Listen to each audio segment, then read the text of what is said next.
You ever notice how easy it is to judge a person when you only know the version they decided to show you?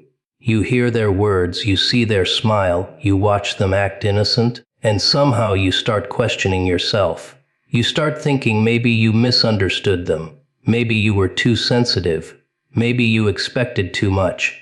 But what if you didn't know the whole story? What if you only saw the carefully edited version they wanted you to see? Because people are funny like that. They'll hand you a few pages and expect you to believe you've read the entire book. They'll hide the chapters where they betrayed you, the moments where they talked differently when you weren't around, the decisions they made while you were still defending them. And then they'll look you straight in the eyes like nothing ever happened. And the most dangerous part isn't what they did. It's how convincing they became at pretending they didn't do it. Some people don't need to destroy your reputation. They simply need to tell their version first. They know exactly which details to reveal, which ones to bury, which emotions to perform, and which parts of the story will make you look unreasonable for asking questions. Suddenly, you're explaining yourself to people who never bothered to understand you. Suddenly, you're apologizing for reacting to something they caused. Suddenly, you're carrying guilt that was never yours to begin with. But imagine for a second that someone handed you the entire story. No missing pages, no edited conversations, no convenient excuses, no charming explanations, every message, every decision, every hidden motive. Every moment they smiled at you while knowing exactly what they had already done. Would you still answer their calls? Would you still defend them? Would you still sit across from them pretending everything is normal? Or would you finally understand why your instincts were screaming long before your mind was willing to listen? Sometimes the truth doesn't make you angry. Sometimes it makes you quiet. Because once you finally see the pattern, you stop arguing with individual moments. You stop wondering why they behaved strangely yesterday, why they suddenly changed their attitude, why their words never matched their actions. You stop investigating every little incident because the entire picture is sitting right in front of you.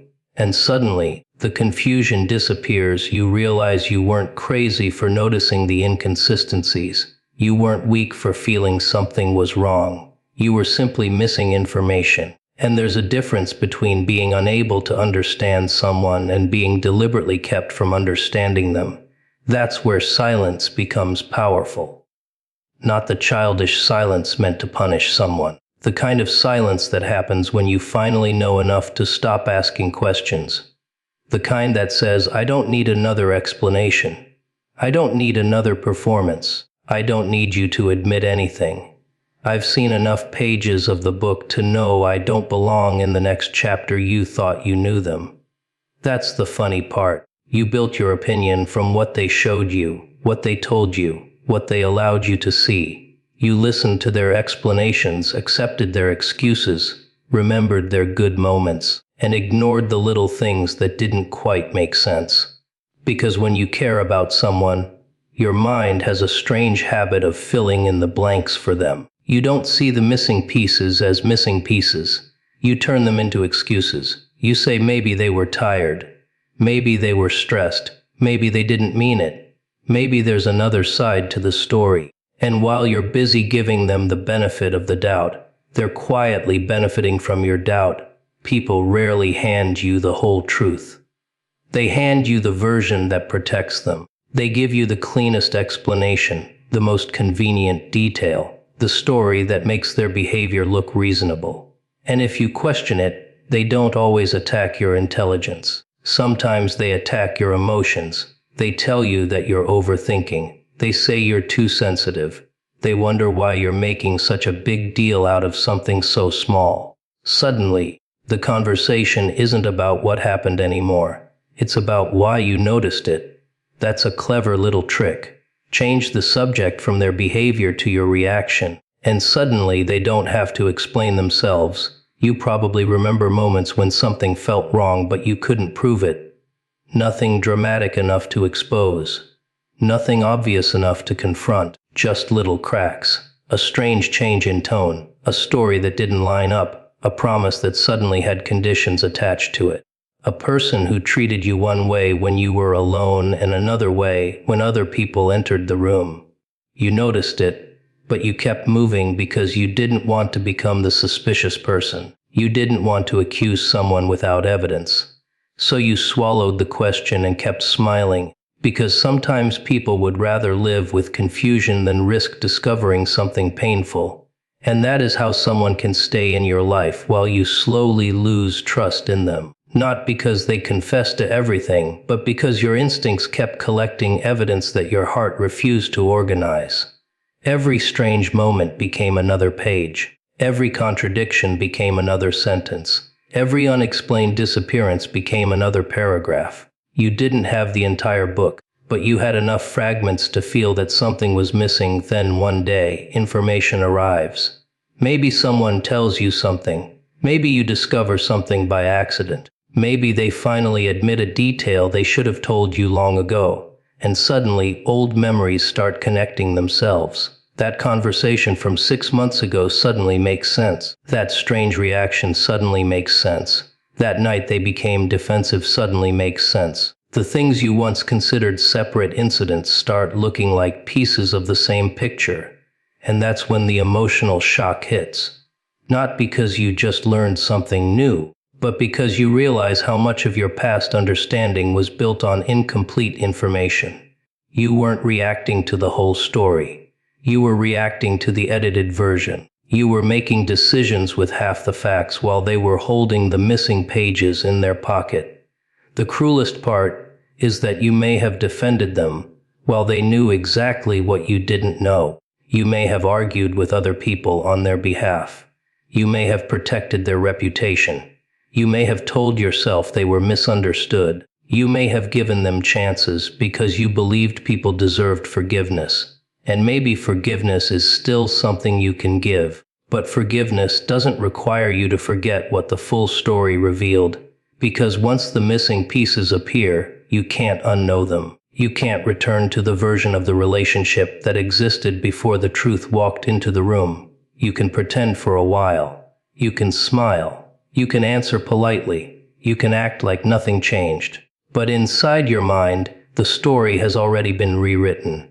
The person you thought you knew is now standing beside everything you discovered, and suddenly their words sound different. Their excuses sound different. Even their kindness starts carrying a question mark. That doesn't mean every person who disappoints you is secretly evil. Real life isn't that simple. People make mistakes. People hide things because they're afraid. People lie because they're selfish, insecure, confused, or desperate to control how they are perceived. But you don't need to turn someone into a monster to accept that they are no longer safe for your trust. Sometimes the truth doesn't reveal a villain. Sometimes it simply reveals a person you should have stopped giving access to long before you had all the evidence. There's a strange moment that happens when you finally stop looking at someone's actions one at a time and start looking at the pattern. Before that moment, every incident seems harmless enough. One lie here, one strange reaction there, one promise broken, one conversation that suddenly feels different. You keep separating everything because separating things makes them easier to forgive. You tell yourself, that was just one mistake. Then another mistake appears and you say, nobody's perfect. Then another one comes along, and somehow you're still defending the person while quietly wondering why you're the one constantly trying to make sense of their behavior. It's almost impressive how long the human mind can negotiate with something it already knows is wrong, because people don't always reveal themselves through one dramatic betrayal. Sometimes they reveal themselves through repetition. The same excuses wearing different clothes, the same disrespect disguised as humor, the same manipulation hidden behind concern, the same disappearing act followed by the same convenient explanation. You keep focusing on the individual event because you're waiting for something big enough to justify your feelings, while the pattern has been standing right in front of you, waving like it owns the place, and once you see that pattern, something changes inside you. Suddenly, the things that confused you start making sense. You remember that conversation where they acted strangely defensive. You remember how they became angry when you asked a simple question. You remember how they blamed you for reacting to something they caused. You remember how they could apologize beautifully but somehow never change their behavior. At the time, you treated each moment like an isolated problem. Now you see them connected, and that connection is uncomfortable because it forces you to admit that maybe you weren't dealing with random mistakes. Maybe you were dealing with a consistent character trait. That's the part people don't like about truth. Truth doesn't always scream. Sometimes it quietly rearranges everything you already believed. It takes old memories and changes their meaning. A sentence that once sounded innocent suddenly sounds calculated.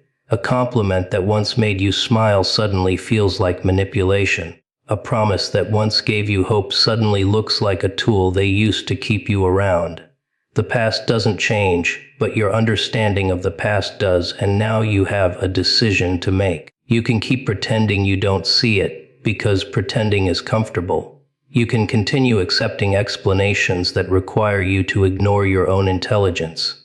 You can keep saying, maybe they'll change, because hope feels better than admitting you invested your time in someone who was never going to meet you where you stood. Or you can look at the pattern without blinking. That requires a certain kind of courage, not the loud kind. Not the kind that posts quotes about cutting everyone off. I mean the quiet kind where you sit alone with the facts and stop negotiating with them. You don't need to announce your departure. You don't need to create a dramatic scene. You don't need to make them feel the pain they caused you.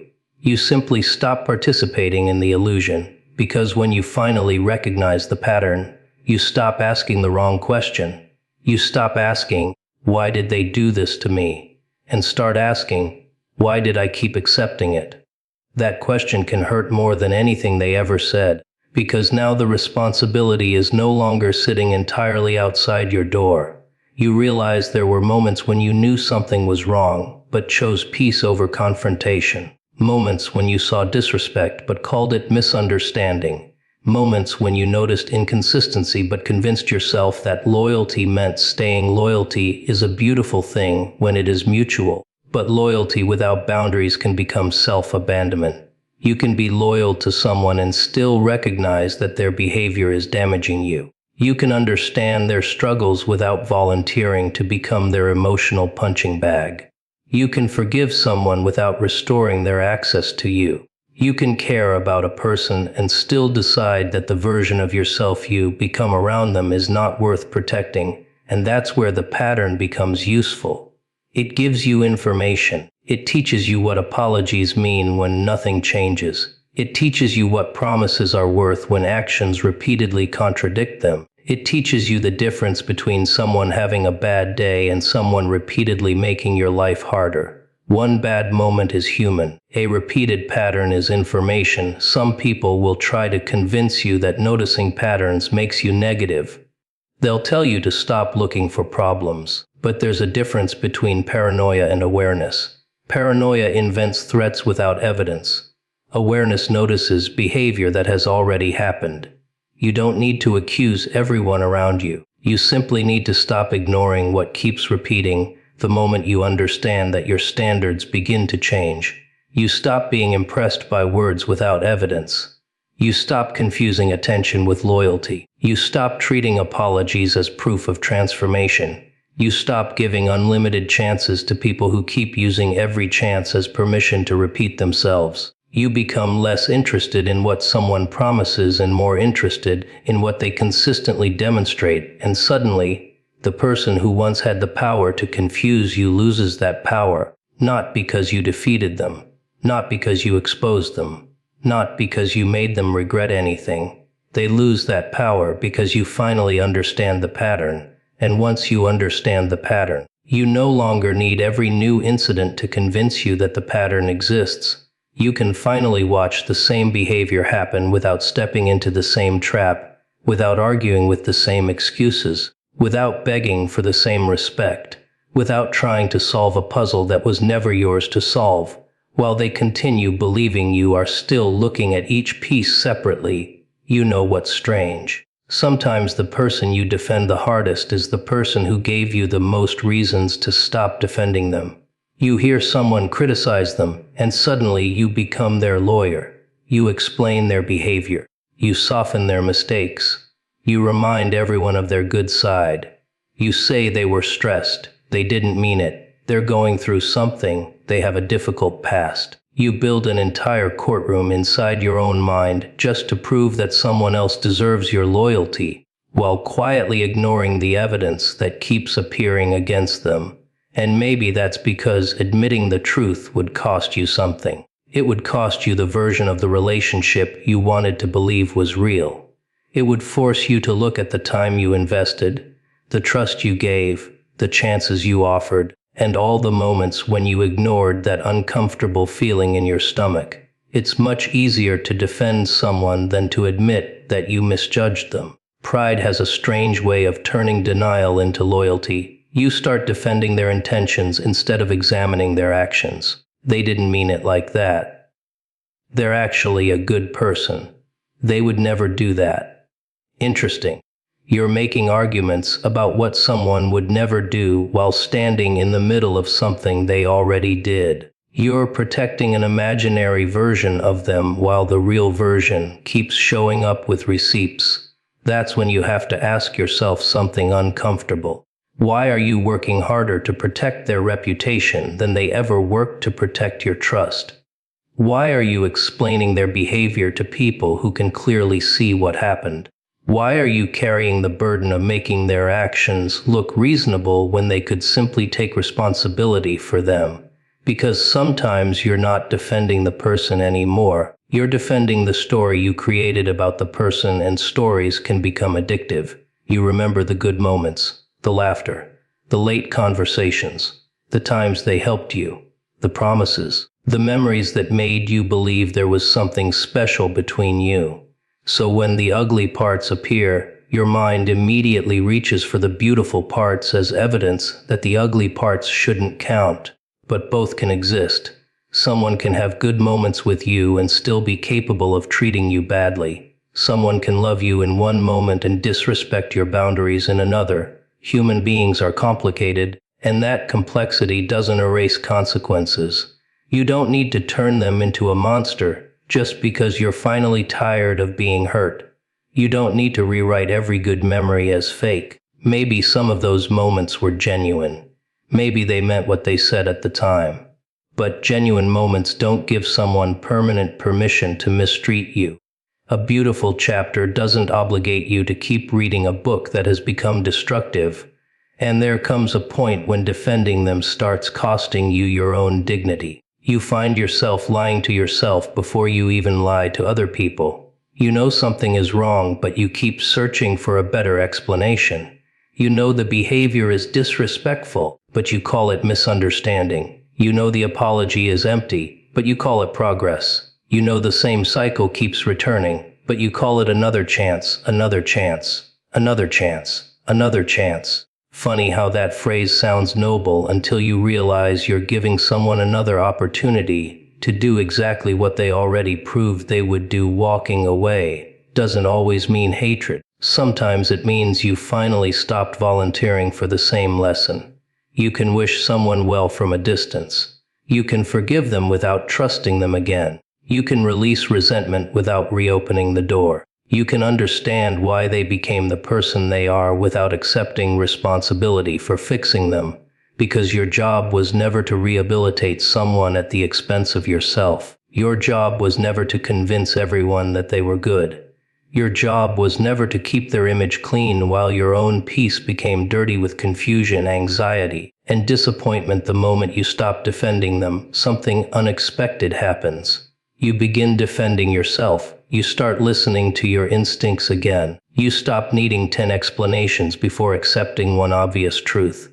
You stop asking whether your reaction is justified and start asking whether the situation is healthy for you. You stop measuring their potential and start measuring their behavior. And that's when walking away becomes less dramatic than you imagine. No speech, no revenge, no performance, just distance, less access, fewer explanations, no more courtroom, no more evidence presented to a jury that doesn't exist. Because sometimes the most powerful thing you can do for yourself is stop arguing with what their actions have already told you. You ever notice how some people have an explanation ready before you even finish asking the question?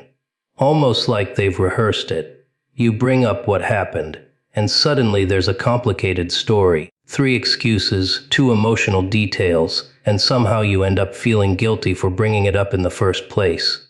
Fascinating, isn't it?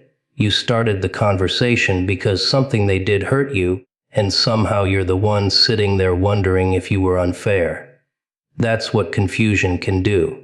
It doesn't need to prove you're wrong. It only needs to make you uncertain enough to stop trusting what you already saw. Some people understand that very well. They know that a clear lie can be challenged, but a confusing story is much harder to fight. Give someone a simple falsehood and you can ask for evidence. Give them a maze of half-truths, missing details, emotional distractions, and convenient explanations, and suddenly you're spending your energy trying to find the exit. They don't necessarily have to convince you that their version is completely true. They only need to make every other version feel impossible to prove. That's why the story keeps changing. First, it was one thing. Then you remember another detail, so suddenly there's a new explanation. You ask about that, and another piece appears. You point out the contradiction, and somehow you misunderstood what they meant. You ask why they didn't tell you earlier, and now there's a reason for that too. Every question produces another answer, and every answer creates another question. It becomes exhausting, and exhaustion is useful when someone wants you to stop questioning them. Because eventually you don't want the truth anymore. You just want peace. You start thinking, forget it. Maybe I'm making this bigger than it is. You withdraw the question not because you received an honest answer, but because you became tired of chasing one. That's the trick. Confusion can become a form of control without looking like control. There doesn't have to be shouting. There doesn't have to be a threat. Sometimes all it takes is making you doubt your own interpretation of events. If every conversation leaves you more confused than when you started, eventually you stop trusting yourself, and once you stop trusting yourself, you become dependent on their explanation. They become the narrator of your own experience. They tell you what happened. They tell you what you meant. They tell you why you reacted. They tell you what you should remember. They tell you which details matter and which details supposedly don't. Suddenly, they aren't just defending themselves. They're editing your understanding of reality. But here's where you become dangerous to the illusion. You start paying attention to patterns instead of explanations. You stop asking, does this excuse sound convincing? And start asking, does their behavior consistently match their words? That question cuts through a lot of noise. Because anyone can create a beautiful explanation after being confronted. Anyone can sound sincere for 5 minutes. Anyone can cry. Anyone can apologize. Anyone can promise that things will be different. But consistency is harder to fake. Actions repeated over time tell a much clearer story than emotional speeches delivered under pressure. You don't need to interrogate someone for 6 hours. You don't need to become obsessed with uncovering every hidden detail. You simply need to observe. Watch what happens after the apology. Watch what happens when they don't get what they want. Watch how they treat people who cannot benefit them. Watch whether their behavior changes when nobody is watching. Watch whether their promises survive inconvenience. Because eventually the performance gets expensive. Maintaining one version of yourself for everyone becomes difficult when your behavior keeps exposing another version. Contradictions accumulate. Small details stop staying small. People begin comparing notes. Memories begin connecting. And the story they carefully constructed starts developing holes they can no longer explain away. The beautiful part is that you don't have to expose them. You don't have to become obsessed with proving anything. Truth has a strange habit of surviving without your assistance. Your responsibility is not to win the argument. Your responsibility is to protect your ability to see clearly. So when someone gives you another complicated explanation, breathe. Listen. Don't rush to defend yourself. Don't rush to accuse them either. Just watch. Let the words exist beside the behavior. Let time do some of the investigation for you. Because when you stop fighting for clarity and start observing consistency, confusion loses its grip. And then you realize something almost absurd. Maybe you were never confused because the truth was complicated. Maybe you were confused because you kept accepting explanations that required you to ignore what your own eyes had already noticed, while they continued rearranging the story every time you got close to the missing page. There comes a moment when you stop arguing, not because you lost, but because you finally understood. That's a dangerous little moment. Before it, you're asking questions. You're demanding explanations. You're trying to connect the dots, hoping the other person will finally say something that makes everything make sense. You keep giving them opportunities to explain themselves because some part of you still wants the story to have a happy ending. But then something changes. You hear enough, you see enough, you remember enough, and suddenly the questions disappear. That silence can look strange from the outside. People may think you're angry. They may think you're playing games. They may assume you're trying to punish someone by not responding. But sometimes silence has nothing to do with punishment. Sometimes silence is simply what happens when your mind has finished processing information your heart spent months avoiding. You stop needing another confession. You stop needing another apology. You stop needing them to admit what they did.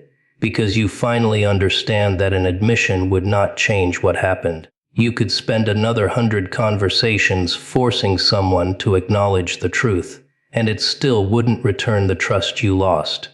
It wouldn't erase the nights you questioned yourself. It wouldn't remove the moments when you felt something was wrong but kept giving them the benefit of the doubt. That's when silence becomes different. It isn't weakness anymore. It isn't fear. It isn't hesitation. It becomes a boundary without an announcement. You don't explain every decision. You don't send paragraphs describing how disappointed you are. You don't create a dramatic farewell speech. You simply stop giving the situation more energy than it deserves. And that can confuse people who were accustomed to having access to your emotions. They were used to getting a reaction. Anger, tears, arguments, Questions, another chance, another conversation. Another opportunity to pull you back into the same cycle. But now there's nothing to grab. That's when some people suddenly become interested in your silence. They wonder why you're different. They ask why you're distant. They may even accuse you of changing. And maybe you did change. Maybe you finally stopped treating every uncomfortable situation like a puzzle that had to be solved before you could move forward. Because understanding doesn't always come from receiving answers. Sometimes it comes from watching behavior long enough that the answer becomes obvious. You begin to realize that certain conversations were never designed to create understanding. They were designed to keep the conversation going. As long as you were asking questions, there was another opportunity to explain. As long as you were arguing, there was another opportunity to redirect. As long as you were emotionally invested, they still had access to your attention, so you stop participating, not dramatically, not cruelly. You simply become unavailable for the same cycle. You don't need to hate someone to stop trusting them. You don't need to insult them to create distance. You don't need to expose every mistake they made. You can leave the evidence exactly where it belongs in the past and take the lesson with you. And the lesson is not that everyone is terrible. That would be too easy. The lesson is that you have to pay attention when someone repeatedly makes you question your own value, your own memory, your own judgment, or your own reality. You have to notice when every attempt at communication somehow leaves you more confused. You have to recognize when your peace disappears every time their name appears on your screen. There's a certain freedom in no longer needing someone to understand why you walked away. You don't need their permission. You don't need their agreement. You don't need them to say, "You were right." Sometimes you can know the truth while the other person continues telling themselves a completely different story. And maybe that's the part they never expected. They thought your silence meant you were waiting for them. They didn't realize you were finally done waiting for the version of them you kept hoping would appear. You become quieter because you become clearer. You stop explaining because you stop negotiating. You stop reacting because you start observing. You stop chasing closure because you realize closure was never hidden inside another conversation. It was hidden inside your willingness to accept what you already knew. So let them wonder. Let them create theories about why you became distant. Let them tell themselves whatever story makes them comfortable. You don't have to correct every misunderstanding. You don't have to chase every accusation. You don't have to defend a decision that was made after too many nights, too many conversations, too many contradictions, too many chances. Sometimes the loudest statement you can make is the one you never say, when your silence finally becomes the proof that you understood everything you needed to understand. Revenge sounds powerful when you're angry. Your mind starts creating little movies. You imagine exposing them, embarrassing them, making them feel exactly what they made you feel. You imagine the perfect message, the perfect confrontation, the perfect moment when everything finally comes out and they have nowhere left to hide. And for a few minutes, it feels satisfying, almost elegant. But there's a problem with revenge. It keeps you emotionally attached to the person you claim you want to escape. You're still thinking about them, still watching, still calculating, still waiting for the moment they suffer enough to make you feel better. That isn't freedom. That's a different kind of prison with nicer furniture. When the truth finally becomes clear, you don't need to punish anyone. You need to stop giving them access to you. That's a much quieter move, and somehow it makes people more uncomfortable than a dramatic confrontation ever could, because revenge says, you still control my emotions. Walking away says you no longer get a vote.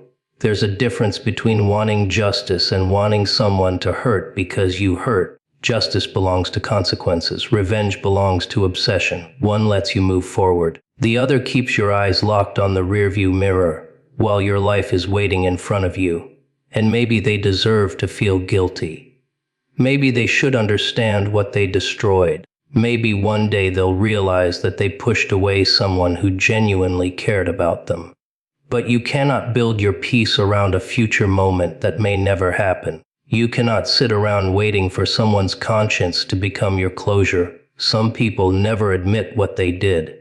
Some people rewrite the story forever. Some will tell everyone that you were the problem. They'll polish their version until they can look in the mirror without feeling uncomfortable. And if you spend your life trying to correct their version, you'll become exhausted trying to control something that was never yours to control. Let them tell it. You know what happened. You know what you tolerated. You know how many times you gave another chance. You know the conversations you had when nobody else was listening. You know how many times you questioned yourself before finally questioning them. You don't need a public announcement to validate your private experience. The truth is enough, and moving on doesn't mean you suddenly stop caring. That would be convenient, but humans aren't machines. You may still remember them. You may still feel disappointed. Certain songs might remind you of them. Certain places might bring back old conversations.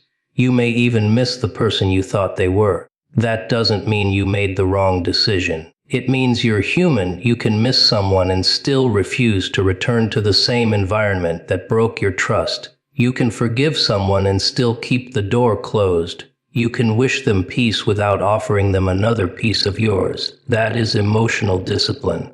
The strongest response isn't always silence, because silence itself can become another performance. The stronger response is indifference toward the outcome.